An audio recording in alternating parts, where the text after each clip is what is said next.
Hello दोस्तों, good morning. सभी का स्वागत है आपका फिजिक्स ऑनलाइन क्लास में।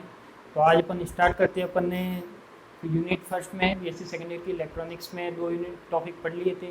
फर्स्ट तो पढ़ा था, कुछ डेफिनेशन पढ़ी थी अपन ने, साथ साथ उसी डेफिनेशन के बेस पे अपन ने उसके बाद एक किरचॉफ के दो नियम पढ़े थे। किरचॉफ के कुछ न्यूमेरिकल भी देखे थे कि कैसे किरचॉफ लॉ अप्लाई होता है, कैसे सॉल्व होता है। आज अपन बात करते हैं कि किरचॉफ की नियम की सहायता से इलेक्ट्रॉनिक में बहुत सारे सर्किट आते हैं। कोई ईजी आता है, कोई जटिल आता है, कोई नॉर्मल आता है। तो जटिल से जटिल सर्किट को अपन कैसे सॉल्व करते हैं, तो वो आज अपन देखेंगे। तो अपन बात करते हैं सबसे पहले तो किरचॉफ के नियमों की सहायता से परिपथ विश्लेषण। तो आज अपना जो टॉपिक है उसके आगे वाला टॉपिक है किरचॉफ के नियम, यानी टॉपिक नंबर 3 है। तो किरचॉफ की सहायता से किरचॉफ की सहायता किरचॉफ के नियम की सहायता से परिपथ विश्लेषण, यानी किरचॉफ है circuit analysis with the help of Kirchhoff law. यानी किरचॉफ का जो नियम थे, अपन ने दोनों नियम पढ़े, प्रथम नियम और सेकंड नियम। उन दोनों नियम की हेल्प लेते हुए हम सर्किट को कैसे सॉल्व करते हैं वो आज अपन देखते हैं। तो सर्किट को सॉल्व करने के अपने पास क्या है, दो मेथड है। तो अपने पास एक तो अपन फर्स्ट मेथड की बात करते हैं। वैसे दो मेथड है अपने पास जो सर्किट को सॉल्व करने के, वो है फर्स्ट तो है नोड और जंक्शन एनालिसिस, यानी नोड या संधि विश्लेषण। जो दूसरा मेथड है अपने पास पास या लूप विश्लेषण। तो अपन कह सकते हैं फर्स्ट की बात करते हैं सबसे पहले नोड या संधि विश्लेषण की, ये कैसे हेल्प करता है सर्किट को सॉल्व करने में। तो अपन देखते हैं कि सबसे पहले तो कुछ इसमें कुछ इंपॉर्टेंट बात है वो देखनी जरूरी होती है कि अपन बात करते हैं फर्स्ट मेथड नोड या संधि विश्लेषण, नोड और जंक्शन एनालिसिस। इसमें अपन बात करते हैं कि ये सबसे पहले तो कहाँ पर काम आता है, इसको कहाँ पर अपन यूज ले सकते हैं। तो यूज लेने का मीनिंग है कि कोई भी सर्किट हो उसमें क्या हो, अपने पास वोल्टता निकालनी हो। यानी कह सकते हैं कि कोई भी नोड पॉइंट ले लिया अपन ने, कोई भी सर्किट ले लिया, सर्किट में क्या ले लिया अपन ने, कोई भी नोड पॉइंट ले लिया। उस नोड पॉइंट पर क्या कोई वोल्टता ज्ञात करनी है, या फिर क्या करना है अपन को, पोटेंशियल डिफरेंस या पोटेंशियल निकालना है। यानी दो बिंदुओं के बीच में क्या निकालना है अपन को, वोल्टेज निकालना है। तो अपन क्या कर सकते हैं, ये मेथड काम में ले सकते हैं। तो सबसे मैंने फर्स्ट पॉइंट में यही लिखा है कि सबसे पहले क्या करते हैं, संधि बिंदु पर वोल्टता ज्ञात करने के लिए। अब अपन बात करते हैं कि संधि बिंदु पर वोल्टता यानी यहाँ पे देखो, ये मैंने जो डायग्राम बनाया है वो बनाया है मैंने प्रतिबाधा और बैटरी को लेकर एक डायग्राम बनाया है, जिसमें पांच तरह की क्या लगाई है अपन ने, प्रतिबाधा इंपीडेंस लगाया है। उसमें हो सकता है प्रतिबाधा या प्रवेश्यता भी लगा सकते हैं, जिसे कहते हैं एडमिटेंस। तो अपन जेड की जगह वाई भी यूज ले सकते हैं। जेड और वाई में रिलेशन जानते हैं, जेड इज इक्वल टू क्या होता है अपने पास 1/y। तो अपन बात करते हैं कि सबसे पहले तो संधि बिंदु पर वोल्टता ज्ञात करने के लिए, तो संधि बिंदु कौन सा इसमें अपने पास, संधि बिंदु बात करते हैं यानी संधि बिंदु भी अपन दो प्रमुख में बांट रहे हैं। एक तो होता है प्रमुख संधि यानी प्रिंसिपल नोड, दूसरा होता है रेफरेंस नोड। तो यहाँ पे ये दोनों का क्या मीनिंग है, सबसे पहले बात करते हैं प्रमुख संधि की यानी प्रिंसिपल मोड। प्रिंसिपल मोड क्या कहता है कि अपने पास कोई भी सर्किट है, यानी ऐसा सर्किट जिसमें कोई संधि बिंदु है। यदि संधि बिंदु है तो वहां पर एक ही संधि बिंदु पर तीन या तीन से अधिक शाखाएं आकर मिलती है, तो वो अपना क्या कहलाएगा, प्रिंसिपल नोड या प्रमुख संधि। यानी सर्किट में अपने पास जहां पर तीन या तीन से अधिक शाखाएं आकर मिलती है, वहां वो उसको क्या मानते हैं अपन, प्रमुख संधि। तो यहाँ पे देखो अपने पास दो पॉइंट ऐसे हैं जहां पर तीन या तीन से अधिक शाखाएं आकर मिल रही है। एक तो है अपने पास वी ए, तो मैंने यहाँ का वोल्टेज मान लिया वी ए। एक है अपने पास दूसरा वी बी, तो ये मान लिया मैंने वी बी। अब यहाँ पे क्या करते हैं अपन, ये वाले कौन से नोड पॉइंट हो गए अपने पास, प्रिंसिपल नोड पॉइंट। अब अपन बात करते हैं कि रेफरेंस नोड पॉइंट, यानी जब पोटेंशियल निकालते हैं तो पोटेंशियल हमेशा कैसे निकलता है, दो पॉइंट के बीच का निकलता है। तो जब पोटेंशियल की बात करते हैं तो अपन मानते हैं कि एक रेफरेंस नोड लेना है। रेफरेंस नोड यानी कोई भी सर्किट में एक रेफरेंस नोड लेना है जो क्या हो, हमेशा ग्राउंडेड हो। तो यहाँ पे मैंने एक संधि पॉइंट ले लिया ओ पॉइंट, ये क्या है अपने पास, ग्राउंडेड है। यानी जो नीचे वाली ब्रांच है वो क्या है, ग्राउंडेड है। यानी यहाँ पे जो पोटेंशियल होगा वो कितना होगा, कंप्लीट ग्राउंडेड है। ग्राउंडेड का मीनिंग यहाँ पे वोल्टेज कितना होगा, जीरो होगा। यदि जब कोई भू संपर्कित पॉइंट होता है तो उसका वोल्टेज कितना होता है, हमेशा जीरो होता है। तो वही चीज़ ली है अपन ने। तो सबसे पहले तो ये चार पॉइंट आपको क्लियर होने चाहिए कि क्यों काम में लेते हैं ये मेथड, यानी नोड और जंक्शन एनालिसिस क्यों काम में लेते हैं, संधि बिंदु पर वोल्टता ज्ञात करने के लिए। तो संधि बिंदु कौन सा है अपने पास, वी ए और वी बी। तो ये वी ए और वी बी कैसे निकाला जा सकता है, ये निकालने के लिए अपन कौन सा मेथड काम में लेंगे, संधि विश्लेषण। दूसरा है अपने पास प्रतिबाधा या प्रवेश्यता का उपयोग। तो यहाँ पे मैंने डायग्राम में क्या लगाया, अभी तो प्रतिबाधा लगाई है। इससे अपन सॉल्व करते हैं डेरिवेशन करके, फिर अपन प्रवेश्यता को भी कर सकते हैं। तो यहाँ पे जेड से भी हो सकता है और जेड की जगह वाई भी आ सकता है। दूसरी बात करेंगे अपन प्रमुख संधि। तो प्रमुख संधि वो होती है जहाँ पर एक ही ऐसा पॉइंट या ऐसा नोड जहाँ पर तीन या तीन से अधिक शाखाएं आकर मिलती, तो वो क्या कहलाता है अपना प्रमुख संधि। और निर्देश संधि कहलाता है जो क्या हो, ऐसा पॉइंट जो जिसके रेस्पेक्ट में हमको क्या निकालना है, पोटेंशियल, या जिसके रेस्पेक्ट में हमको वोल्टेज निकालना है, तो वही वोल्टेज के लिए क्या होगा, रेफरेंस नोड। तो ये अपना क्या हो गया, रेफरेंस नोड। तो एक बार ये चारों आपको लिखना हो तो लिख लो, नहीं तो फिर अपन डायग्राम का डायरेक्शन स्टार्ट करते हैं। ये चारों पॉइंट जरूरी है इसमें कि ये क्यों काम में लेते हैं, क्या उपयोग है, कैसे काम में ले सकते हैं, तो ये चारों चीज़ें आपको पता होनी चाहिए। स्क्रीनशॉट लेना चाहो तो स्क्रीनशॉट ले लो।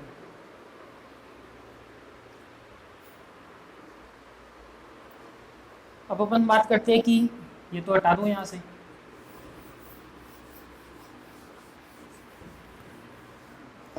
अब अपन देखते हैं कि सबसे पहले अपन ने डायग्राम में कैसे बनाया, डायग्राम में क्या लगाया, ये तो अपन ने क्या लगाया, ई वोल्टेज की कोई बैटरी लगाई है, ये इम्पीडेंस लगाई है यानी प्रतिबाधा लगाई है, यानी Z1 Z2 Z3 Z4 Z5 क्या अपनी प्रतिबाधा है। अब ये वाला जो सर्किट है इसके बेस पे अपन को क्या निकालना है कि VA और VB कैसे निकाले जा सकते हैं, कैसे फाइंड आउट किया जा सकते हैं, VA VB की वैल्यू कैसे निकाली जा सकती है, वो इस मेथड से देखते हैं अपन। तो सबसे पहले बात करते हैं अपन इस डायग्राम से। तो डायग्राम में देखो सबसे पहले तो क्या अपने पास VA और VB निकालना है, तो अपन जानते हैं कि ओम का नियम क्या कहता है, ओम का नियम अपन जानते हैं कि ओम का नियम क्या होता है,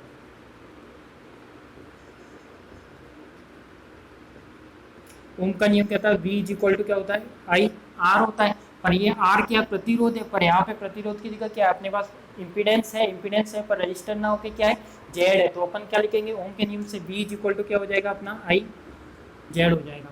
अब अपन बात करते हैं कि यहाँ पे V equal to I Z हो गया। अब अपन को क्या निकालना है, सबसे पहले I1 I2 I3 I4 और I5 की वैल्यू निकालनी है। तो यदि या फिर अपन कोई भी दो संधि पॉइंट ले लेते हैं, सबसे पहले तो संधि पॉइंट लेते हैं संधि बिंदु A के लिए।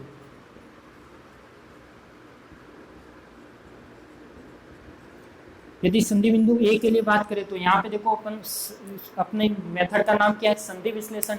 संधि विश्लेषण यानी संधि किस किरचॉफ का कौन सा नियम संधि को बताता है, संधि को बताता है किरचॉफ का प्रथम नियम, जो क्या कहता है आने वाली धारा बराबर जाने वाली धारा, या फिर एक ही संधि बिंदु पर समस्त धाराओं का बीजगणितीय योग क्या होता है, शून्य होता है, वो नियम बताता है। तो ये अपन किरचॉफ का प्रथम नियम काम में लेंगे संधि बिंदु ए के लिए। तो वो क्या हो जाएगा अपने पास किरचॉफ के फर्स्ट नियम से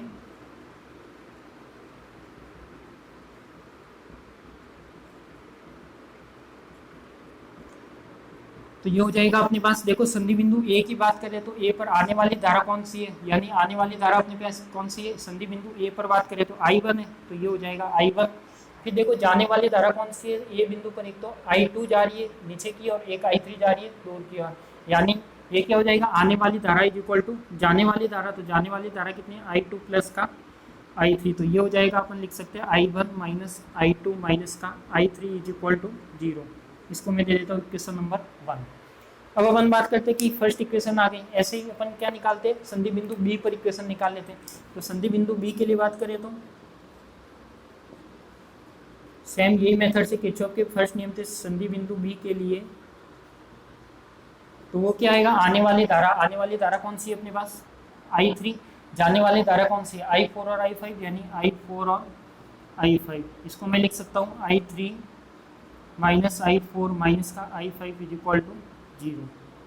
ये क्या हो गई अपनी दोनों इक्वेशन हो गई। यानी सबसे पहले क्या किया अपन ने, जो अपने पास संधि बिंदु थे वहां पर किरचॉफ का फर्स्ट नियम लगाते हुए क्या निकाला अपन ने, इक्वेशन निकाल दी करंट की। तो I1 I2 I2 क्या देगा, तो फर्स्ट VA पॉइंट पे है वो तो क्या आएगा I1 I2 I3 तीनों दोनों माइनस में, और यहाँ पे क्या आएगा I3 minus I4 minus I5 is equal to 0। अब ये चीज़ तो अपन ने निकाली। अब अपन ओम का नियम जानते क्या होता है, V is equal to IZ होता है। तो V is equal to IZ, यानी ओम का नियम हम जानते हैं कि क्या होता है V is equal to IZ। अब अपन बात करते हैं ये IZ है, तो यहाँ पे अपन को क्या निकालना है, सबसे पहले अपन को चाहिए I1 चाहिए I2 चाहिए I3 चाहिए I4 I5 ये भी चाहिए। तो अपन यहाँ पे निकाल सकते हैं कि जब I1 निकालना है, सबसे पहले किसकी बात करते हैं अपन I1 की। तो यहाँ से देखो I इक्वल टू क्या आ जाना चाहिए V बाई Z आ जाना चाहिए। तो यदि I1 की बात करें, I1 यानी अपन इस सर्किट की बात करें, तो इस सर्किट की बात करें तो देखो यहाँ पे वोल्टेज कितना है V, यहाँ पे कितना है E, यानी इस ब्रांच पे क्या होगा अपने पास जो पोटेंशियल होगा वो कितना होगा, यानी डिफरेंस देखा जाए तो E माइनस का V है, यानी करंट इस डायरेक्शन में जा रही है। अपन यहाँ से चलते हैं तो ये क्या आ जाएगा E माइनस का VA। तो ये I1 की वैल्यू आ जाएगी अपने पास E माइनस का VA अपॉन में क्या आ जाएगा Z। ऐसे यदि I2 की बात करें तो I2 कितना आएगा अपने पास, देखो I2 आएगा अपने पास यहाँ पे I2 के लिए V कितना रहेगा, ऊपर वाला पॉइंट है यानी फर्स्ट पॉइंट तो क्या है VA। अब यहाँ पे जो सेकंड पॉइंट है इसका वोल्टेज कितना है 0, यानी अपन कह सकते हैं कि VA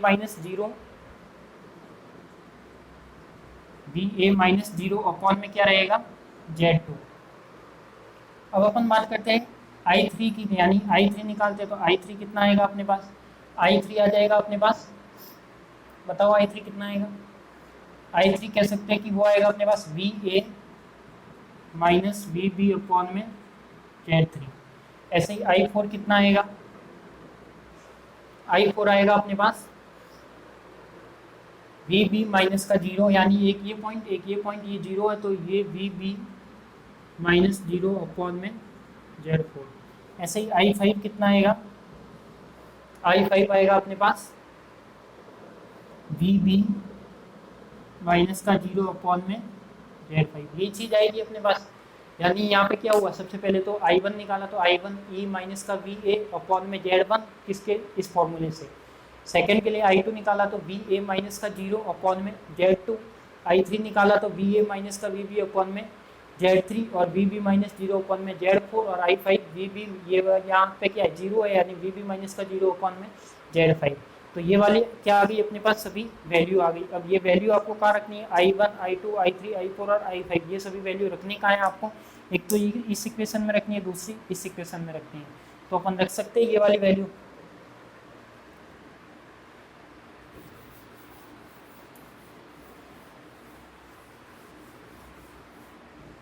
तो समीकरण नंबर 1 में अपन वैल्यू रखे तो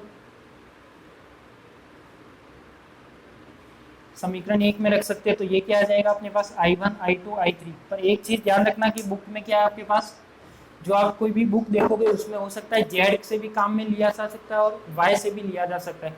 तो जो आपकी ज़्यादातर बुक में दे रखा है वो क्या दे रखा है, Y दे रखा है, पर जरूरी नहीं कि हमेशा Y हो। Y से अपन कैसे सॉल्व आउट करते हैं वो आपको ध्यान होना चाहिए। वैसे Z से तो आप इस तरह से निकाल सकते हो। तो ये अपना I1 I2 I3 I4 I5 आ गया। इनमें क्या रखोगे, ये सब वैल्यू रखोगे तो मैथमेटिकली की दो इक्वेशन आएगी, दो इक्वेशन से आप सॉल्व करके क्या निकाल सकते हो, VA और VB निकाल सकते हो। तो इसीलिए कि सर्किट में अपन यदि Y की बात करें तो देखो यहाँ पे मैं Z की जगह क्या कर देता हूँ, Y कर देता हूँ एक बार के लिए।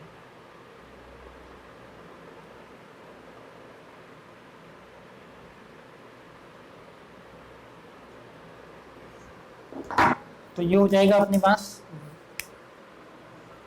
Y1 Y2 Y3 Y4 और Y5। Y यानी प्रवेश्यता यानी अटेम्प्टेंस। तो जस्ट Z का क्या होता है, उल्टा होता है, यानी Z का ऑपोजिट होता है, वो क्या होता है, Y होता है। यदि इसके लिए बात करें तो ये फिर क्या होगा अपने पास, यदि यहाँ से मैं इस डायग्राम के लिए ये वाले I1 I2 I3 निकालूं तो क्या आएंगे अपने पास, इसमें भी संधि बिंदु के लिए ये तो सेम ही रहेगा। संधि बिंदु ए के लिए यही चीज रहेगी, संधि बिंदु बी के लिए भी यही चीज रहेगी। यदि बात करते हैं अपन I1 I2 I3 यानी ओम के नियम से देखते हैं, तो ओम का नियम से क्या लिख सकते हैं अपन, वैसे तो क्या होता है V is equal to I R या आई जेड होता है। अब अपन जानते हैं कि जेड और वाई में रिलेशन क्या होता है, Z is equal to 1/y होता है। जब Z is equal to 1/y होता है तो V इज इक्वल टू क्या हो जाएगा, I 1/y। तो इसको मैं लिख सकता हूँ कि V is equal to I/y, यानी इस फॉर्मूले से अपन क्या निकाल सकते हैं, I1 I2 I3। तो ये I कितना हो जाएगा अपने पास, I is equal to V/। अब देखो यहाँ पे यदि I1 लिखता हूँ तो I1 कितना आ जाएगा अपने पास, I1 इज इक्वल टू आ जाएगा V क्या अपने पास वोल्टेज है, तो वोल्टेज क्या रहेगा, फर्स्ट के लिए रहेगा तो E माइनस का V है, E माइनस का V है, साथ में क्या रहेगा Y, यानी Y कितना है अपने पास, Y1। ऐसे अपने पास I2 क्या रहेगा, I2 रहेगा अपने पास ये वाला, यानी VA माइनस का 0, VA माइनस का 0 और साथ में Y है तो Y क्या रहेगा अपने पास, Y2। ऐसे ही क्या रहेगा अपने पास I3 रहेगा, तो I3 क्या रहेगा अपने पास VA माइनस का VB, VA माइनस का VB अपॉन में क्या रहेगा अपने पास Y3। ऐसे ही I4 क्या रहेगा अपने पास VB माइनस 0 यानी YB माइनस 0, VB माइनस 0 और Y4। ऐसे ही I5 क्या रहेगा अपने पास VB माइनस 0 और साथ में क्या रहेगा Y5। अब क्या करते हैं अपन, इसको सॉल्व करते हैं। तो सॉल्व करने के लिए क्या करें, ये दोनों इक्वेशन, इन दोनों इक्वेशन में ये वैल्यू रखनी है। तो सबसे पहले तो इक्वेशन नंबर फर्स्ट में ये वैल्यू रखते हैं, तो I1 माइनस कितना है I2 माइनस का I3 इज इक्वल टू 0। तो I1 की वैल्यू कितनी है अपने पास E माइनस का VA और साथ में क्या है Y1 माइनस I2 कितना है VA माइनस का 0 Y2, I3 कितना है माइनस का VA माइनस का VB साथ में Y3 इज इक्वल टू क्या आ जाएगा 0। यदि इसको सॉल्व करते हैं तो VA अलग कर लो VB अलग कर लो, तो ये क्या हो जाएगा EY1 minus VA Y1 minus VA Y2, ये हट जाएगा माइनस, ये माइनस है जब इसका मल्टीप्लाई हो गया तो ये माइनस का आ गया, ये होगा तो VA Y3 और ये कितना हो जाएगा प्लस VB Y3 करके ये माइनस भी क्या होगा मल्टीप्लाई होगा इज इक्वल टू क्या रहेगा 0। अब अपन बात करते हैं कि VA अलग निकालो, देखो VA 3 टर्म में फर्स्ट सेकेंड और थर्ड, तो ये क्या जाएगा, मैं यदि VA बाहर लेता हूँ तो एक तो रह जाएगा अपने पास EY1 माइनस का VA बाहर ले लिया तो Y1 प्लस Y2 प्लस का Y3 प्लस का क्या रहेगा VB Y3 is equal to 0। तो ये हो जाएगा अपने पास, ये क्या होगा अपने पास फर्स्ट टर्म को उधर भेज दो तो ये वाली टर्म आ जाएगी अपने पास, या तो इसको इधर भेज दो या इसको, यानी VA तो एक साइड को बाकी सबको उधर भेज दो, या फिर EY1 इज इक्वल टू इसको मैं लिख सकता हूँ VA Y1 plus Y2 plus Y3 minus का VB Y3 is equal to 0। तो ये इक्वेशन कौन सी आ जाएगी अपने पास, एक तो इक्वेशन नंबर आ जाएगी, दो आई थी तो ये हो जाएगी अपने पास थर्ड। तो इससे का एक इक्वेशन तो ये निकल गई, दूसरी क्या निकल सकती है अपने पास 0 नहीं आएगा क्योंकि अपन इक्वल में ले लिया, तो ये क्या आ जाएगा एक इक्वेशन ही। अब अपन क्या करेंगे इक्वेशन नंबर 2 में रखेंगे, तो इक्वेशन 2 में रखेंगे तो वो उस इक्वेशन 2 में अभी क्या रखनी है, ये सब वैल्यू रखनी है।